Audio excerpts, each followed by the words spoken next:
The Ford Escape has been quite a force to be reckoned with ever since it came out last year. Today, let's take a look at the 2014 model.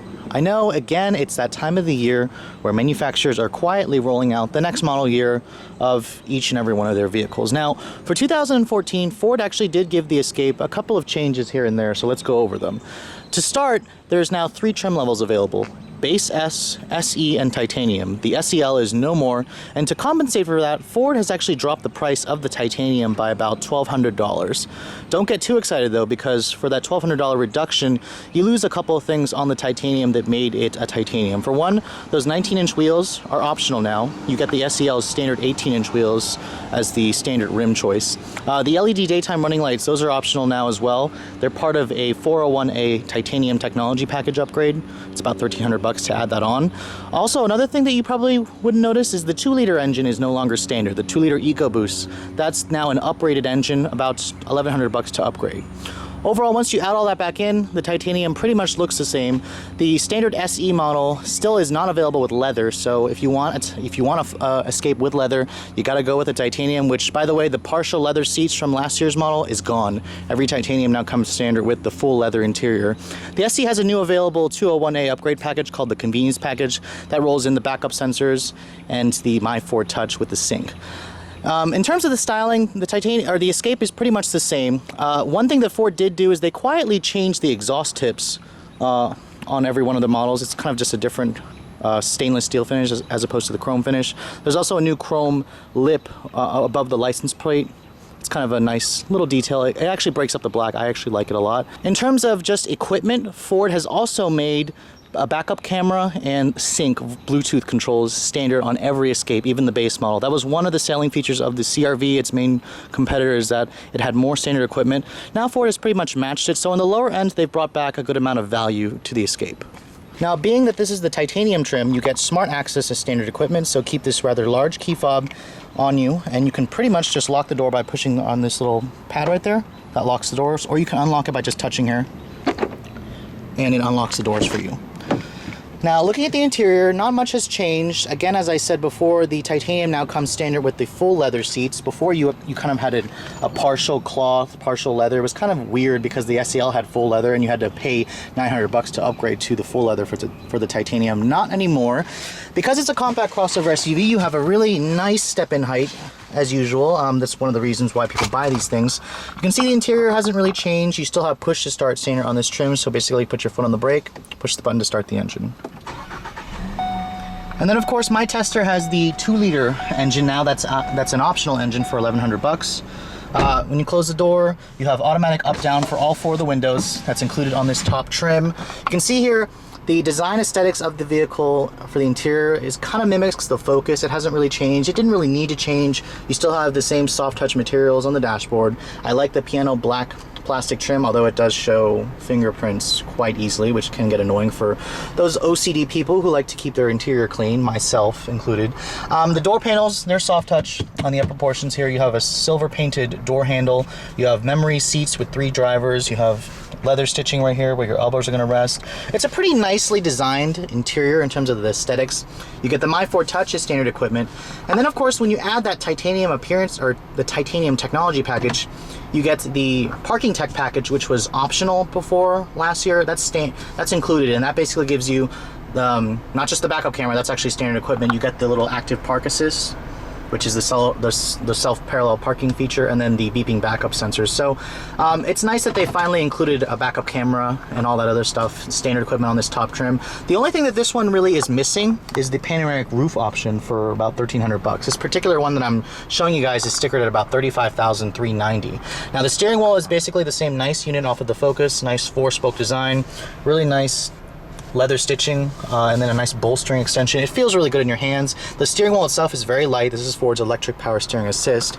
Dual zone automatic climate control is included on this trim. You have buttons here for the power tailgate, and then of course this is the 6-speed automatic transmission with a sport mode. There's no paddle shifters on this vehicle, but you have the little rocker switch here to engage gears manually.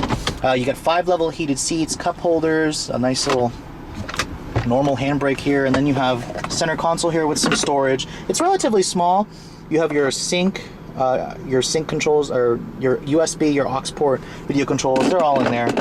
When you look at the glove compartment on the Escape, it is a nice huge size, 2-level. I believe the Rogue is pretty much the same size in terms of storage solutions in this vehicle. And then of course the My4 Touch. I'm not going to get too much in depth with this. I like the My4 Touch in this Escape more because it doesn't have those stupid touch sensitive buttons. You have hard buttons here for controlling, or you have a knob here for controlling the volume. You have your tuning buttons right here, your sound buttons.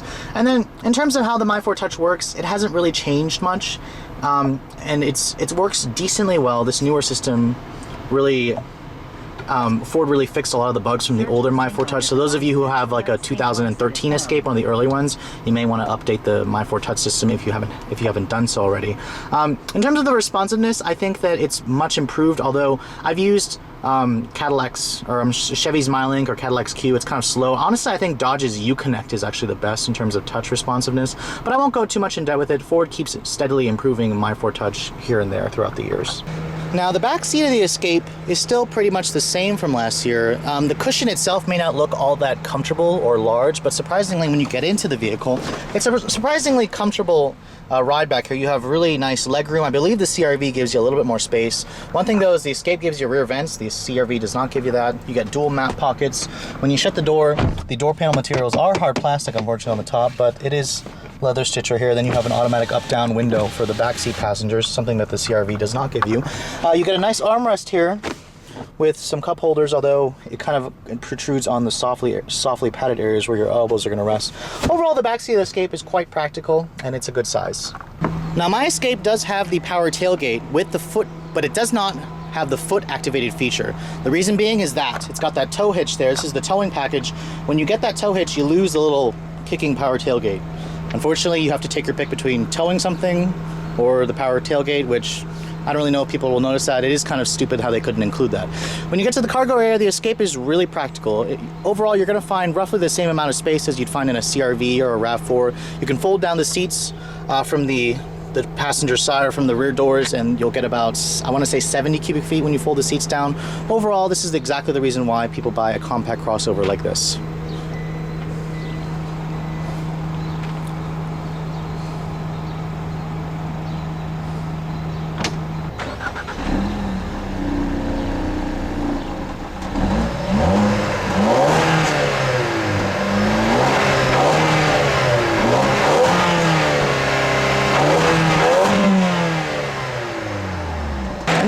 When you get under the hood, you have the top engine in the Ford Escape lineup. This is the company's corporate 2-liter turbocharged direct injection 4-cylinder, their EcoBoost engine. This is the same engine out of the Fusion, the Focus ST, the Explorer has it, the Edge has it. Here are the numbers: 240 horsepower and 270 pound-feet of torque. It does run on regular gas. Ford rates this engine with 4-wheel drive at 2128, 2230 if you go with the front-wheel drive model. The other option is the 1.6 EcoBoost or the 2.5 4-cylinder, which is basically only on the base Escape. You can get the 2-liter on the SE, so those of you who think you have to get the titanium to get the 2-liter, that's not the case. It's about like $1,200 to upgrade to the 2-liter on the SE model. Let's take a look at how it drives through that 6-speed automatic transmission.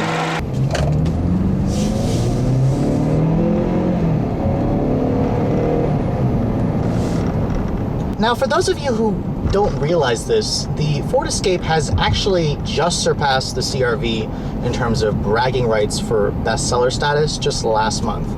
And getting behind the wheel of this 2014 model, I'm pretty much reminded why a lot of people go with the Ford Escape. It's a very nice driving vehicle.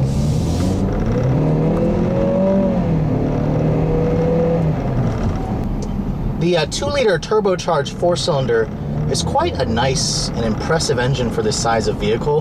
That 270 pound-feet of torque is easily felt whenever you step on the accelerator. It's a very smooth engine. It's a very nice revving engine. It makes a lot of power down low, yet it can actually pull pretty hard to its red lines still, surprisingly.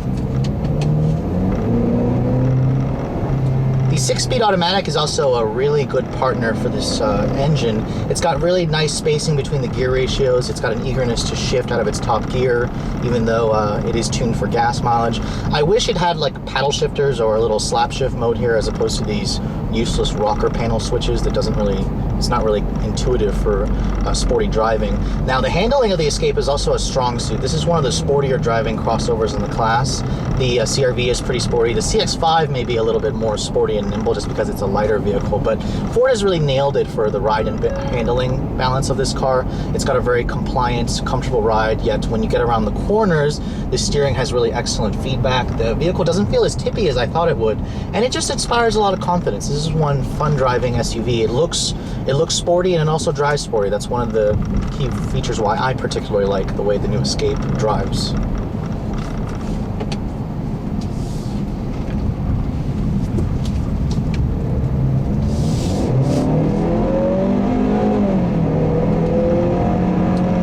Drive, you're pretty much never going to be spinning out those tires, so I imagine those of you who live in the colder states that have a lot more snow, go for the all-wheel drive system. It's worth it for the $1,300 to upgrade. 0 to 60 times for this 2-liter with all-wheel drive, they're about 7 seconds, which is class competitive. It's not the quickest in the class. The old Toyota RAV4 actually held that distinction. The new speed demon in the class is the Subaru Forester Turbo, which will do it in like 6.2, but the Escape is nice, a nice compromise. In terms of the visibility, you have these rather thick A-pillars here, which do impugn on your forward vision a little bit, especially if you're trying to take a left, or take a left or a right. You have really good side mirrors. This particular one with the 401A upgrade package does give you the driver assistance stuff that was on the 2013 model, such as the blind spot information, and then the backup sensors with the cross traffic alert. It's a really nice feature to have. There's a little light in the side mirror that will come on when there's somebody in your blind spot, and if you try to signal, it blinks and it'll beep at you and stuff like that. So it's a passive system. It's not active. It won't actually intervene with lane keeping assist like the Ford Fusion's system. Again, going around curves, this car is just incredibly precise, it's incredibly fun, and it's incredibly confidence inspiring. And Ford really did a good job with the driving dynamics of the new Escape, so they really didn't need to update this car at all in terms of that.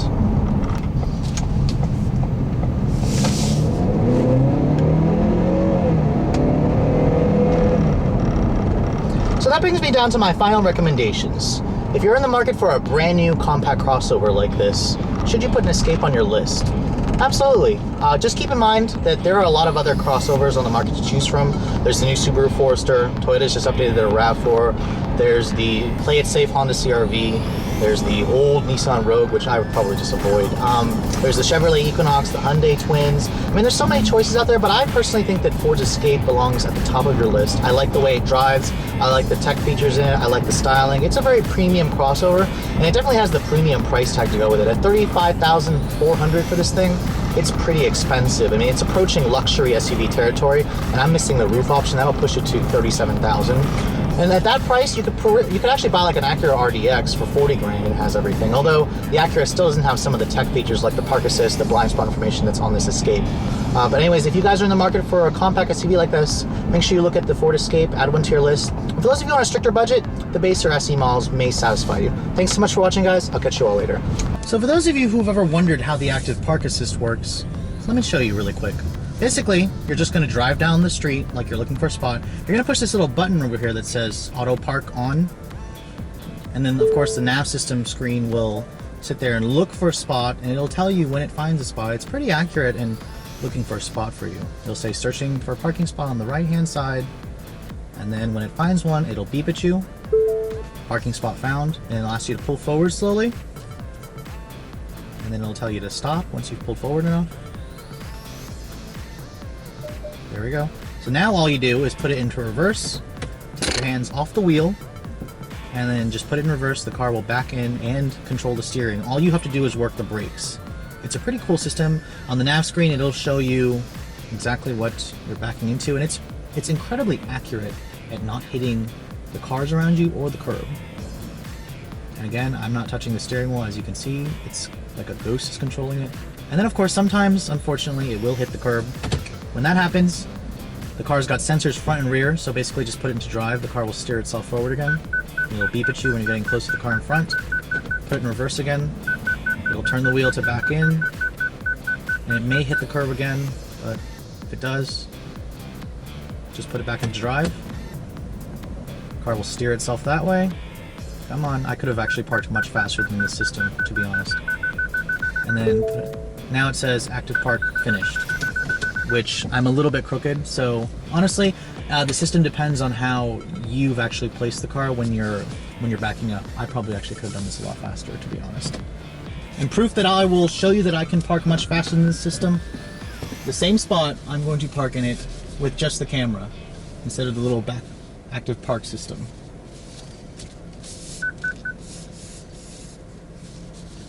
And of course we're in. That took me much less time than the active park. So those of you who are really bad at parallel parking may want to consider it. Those of you who can parallel park really well, like I can, I lived in the city for a couple years, just go with your own skill to do it.